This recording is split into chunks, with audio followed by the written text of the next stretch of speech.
Hello everyone. Welcome back to Wise Learn, where we help you take your English skills to the next level. I'm your host, Ethan. And I'm Emma, your co-host. Hi everyone. Today we're diving into a topic that's on everyone's mind: how to speak fluent English in 2025. Whether you're just starting or have been learning English for a while, this episode is packed with tips and insights to help you improve faster than ever before.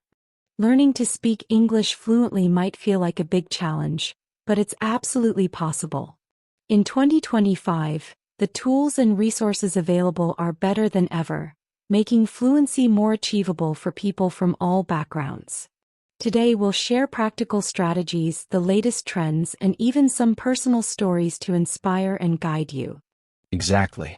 And if you're wondering why English fluency is so important right now, stick around. We've got some exciting insights coming up.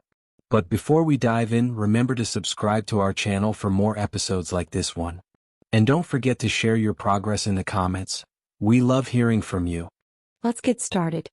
Ethan, why don't we begin by talking about why fluency in English is such a game changer in today's world? Great idea. English isn't just a language anymore, it's a global tool. It's used in business, education, travel, and even for connecting with people on social media. Being fluent in English can open doors to opportunities that might otherwise feel out of reach. That's so true. Think about job markets. Many multinational companies list English fluency as a must-have skill. It's not just about understanding. It's about being able to communicate your ideas clearly and confidently in a way that connects with others. Absolutely. And it's not just about work. Traveling becomes so much easier when you can speak English. Whether you're asking for directions in Paris, ordering food in Tokyo, or meeting new friends at an international event, English helps you feel more connected wherever you go. And let's not forget the social aspect. A lot of the world's movies, books, podcasts like this one, and even trending videos on platforms like YouTube and TikTok are in English. Being fluent means you can enjoy these without feeling like you're missing out. Exactly. Fluency isn't just about knowing a language, it's about using it as a bridge to new experiences, cultures, and ideas. And here's the good news.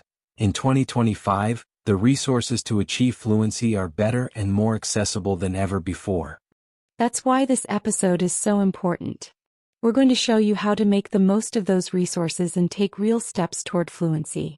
But first, let's talk about the barriers learners often face and how to overcome them. Now let's dive into one of the biggest questions. Why do so many learners struggle to become fluent in English? Emma, what's one common challenge you've noticed? Oh, there are quite a few.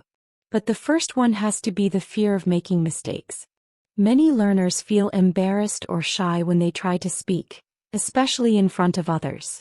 They worry about their pronunciation, grammar, or whether they'll be understood at all. That's such a common one.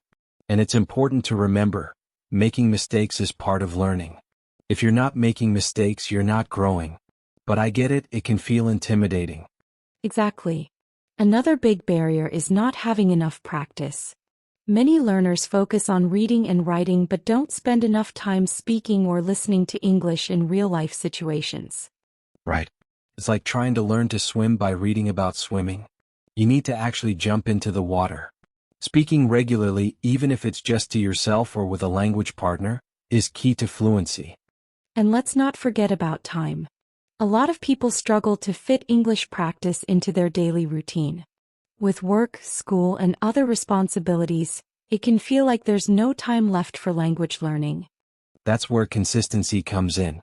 Even 15 minutes a day can make a huge difference if you stick with it.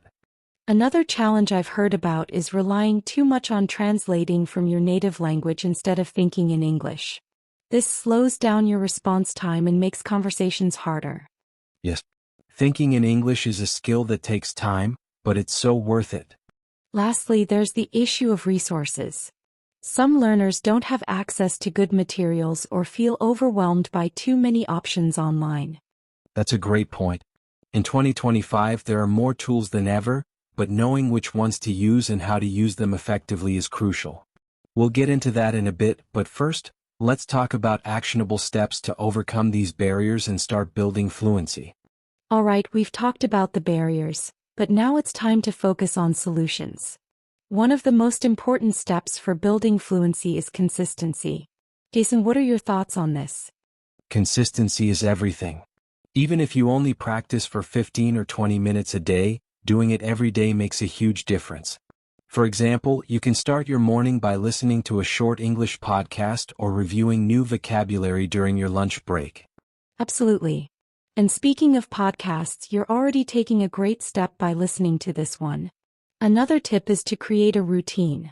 Find a specific time each day for English practice so it becomes a habit. Another powerful step is to immerse yourself in the language. You don't have to live in an English-speaking country to do this. Surround yourself with English by watching TV shows, listening to music, or even setting your phone's language to English. That's a great tip. And don't just consume English, interact with it. Try to mimic phrases you hear in TV shows or repeat sentences from podcasts. This helps with pronunciation and intonation. Exactly. And if you can find a speaking partner, it could be a friend, a tutor, or even an online language exchange partner. There are so many apps and platforms that connect language learners these days. Here's what I recommend: practice speaking to yourself.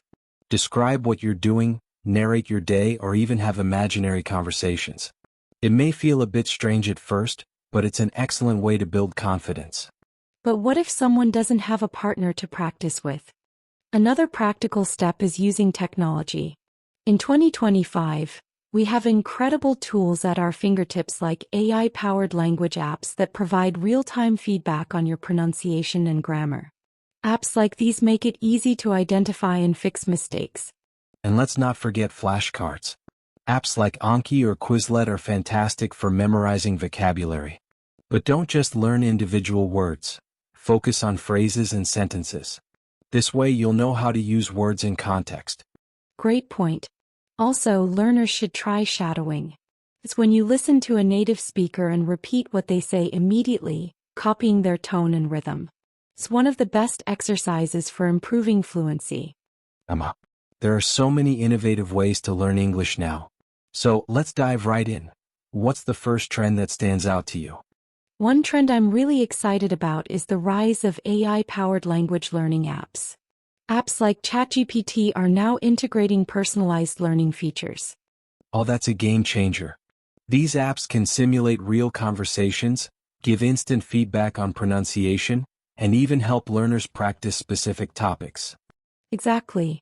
And speaking of immersive experiences, another big trend is virtual reality for language learning. That's so exciting. Imagine putting on a VR headset and practicing English in a simulated environment, like ordering food at a cafe in London or having a business meeting in New York. Right. It makes learning interactive and fun. But for learners who love social interaction, there are also more online communities and platforms than ever before. Absolutely. Websites like Italki, HelloTalk, and Tandem connect you with native speakers or other learners for language exchange. You can also join discussion groups on platforms like Discord and Reddit to practice writing and get feedback. Great point. Another tool that's growing in popularity is advanced speech recognition technology. Well, yes. Many apps now analyze your pronunciation and give detailed suggestions for improvement. It's like having a personal tutor available 24/7. And let's not forget gamified learning. Apps like Duolingo and Memrise have become even more engaging, offering challenges, rewards, and interactive storytelling to keep learners motivated. Gamification really makes learning feel like a fun game instead of a chore. Another trend I love is microlearning, short, focused lessons that fit into your busy schedule. That's so useful. Learning a single phrase, idiom, or grammar rule in just 5 minutes during a coffee break makes fluency feel much more achievable. And podcasts like this one are a great part of microlearning. Listening to bite-sized lessons while commuting or exercising makes learning easy and accessible. Absolutely. Another powerful tool is adaptive learning platforms. These platforms use AI to track your progress and customize lessons based on your strengths and weaknesses. That's so helpful because it ensures you're always learning at the right level for you. And lastly, I love the trend of creating your own content. Learners are now encouraged to make videos, write blogs, or even host mini podcasts in English. That's a great way to build confidence while sharing your journey with others. So, one thing is clear. The tools and trends of 2025 make fluency more achievable than ever. And speaking of success, let's wrap up with some motivation for all the learners out there. Julia, what would you say to someone who's feeling discouraged about their English fluency journey? I'd say this: fluency is not a destination, it's a journey. Every single word you learn, every sentence you practice, is a step forward. Don't be too hard on yourself. Progress may seem slow at times, but it's happening. Trust the process. That's such an important reminder. I also think it helps to remember why you're learning English in the first place. Maybe it's for a job, travel, or to connect with people worldwide. Keeping that reason in mind can keep you motivated. Exactly. And don't compare yourself to others. Everyone learns at their own pace. Celebrate your small wins. Whether it's understanding a new word, having a short conversation, or finishing an English podcast episode like this one. Yes.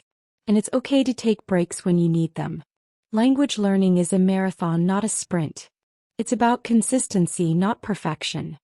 And remember, mistakes are proof that you're trying. Fluency isn't about speaking perfectly, it's about communicating effectively. If you can share your ideas and understand others, you're already on the right track. That's so true. And don't forget to enjoy the process. Watch your favorite movies in English, listen to music, and find ways to make learning fun. The more you enjoy it, the more natural it will feel. Exactly. To everyone listening, you've got this. Learning a new language is one of the most rewarding things you can do. Keep going, stay consistent, and remember, we're here to support you every step of the way. Well said, Ethan. And with that, we'll wrap up for today. Remember, fluency is within your reach. Take small steps every day, and soon you'll look back and see how far you've come. Thanks for joining us. Keep practicing, stay motivated, and we'll see you next time on the Wise Learn podcast. We'd love to hear from you. What's your biggest challenge with fluency? Leave a comment. Stay tuned for our next episode, where we'll dive into another exciting topic to help you on your English learning journey.